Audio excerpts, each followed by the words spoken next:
accident was the change to move me in the direction of exactly where I'm supposed to be for whatever's left in the back end, the back nine of my life. I love it. Something else in the book you talked about was relationships. Mm-hmm. And you had like a system that you use that I love. I want to talk about. We talked about like A, B, C, D. Yep. Can we get into that a little bit about like what that means and how you kind of view relationships? So it's when I thought about that segment, I was thinking of all the stories and thinking about my life on the people, how I view people and allow people in my life. Like there are people who know me who know nothing about me, who've been around me for a long time, but they have no idea who I am because they need to be in a place, right? I don't need to expose you like that. Then there are people that I've met quickly and we've ramped up into a whole different level of relationship because of our frequency, right? And our relationship and conversations and also that divine connection. So how do you judge that? How do you make it? So I went in, I put those relationships, I started with the relationships and then I was like, what's rudimentary that everybody can understand? What's the first thing they teach you in school? ABCs, 1, 2, 3s. And that's what I did. So started with the A's, which, that's that unconditional relationship, which either could be, a parent, it's a blood relationship, or maybe it's someone who's a pastor, a deep, deep rooted person of significance in your life, right? Then there's the B's who might not be blood, is the only thing that separates, but there are people who are unconditionally tied to you, your success and your journey. And then there are the C's who are really transactional people, right? Which is okay. Like people think transactions are just dirty. It's important. Get on the phone. Hey, what's up, Mike? What's going on? Keeps you informed.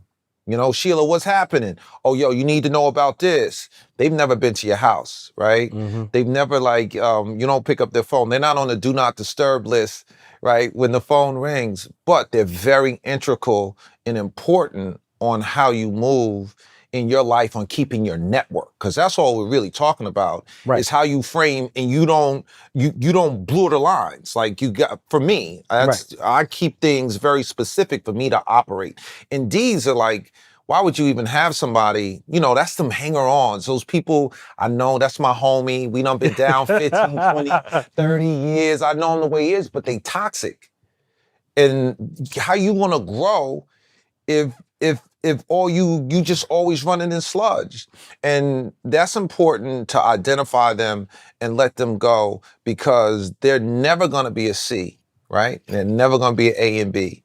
So why do you have D's in your life? And that for me is, the pruning process, making sure that I don't have any D's in my life.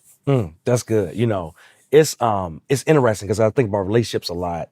I think so many people are attached to those D people that they either grew up with or were born into relationships. Because you could have D people in your family too, by the sounds of it, right? Hey, man, I wanted you to say that. Hey. But, I was listening to a good friend of mine one time, and they were talking about the fact that, hey, in life, sometimes you get to choose who your family is too.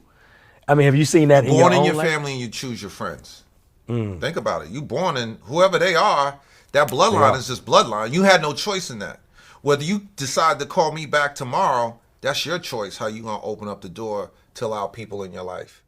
That's on you. So you have to be able to judge who you're allowing in your life and who are you taking out of your life.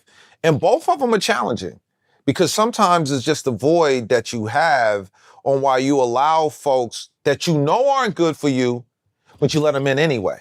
You know that they're not, right? It's already, it's that yellow light, yellow light, yellow light, yellow light. But for whatever reason, either, feeding a void, your ego or whatever is the deficiency that you're looking for that these people bring, you open the door and they don't last.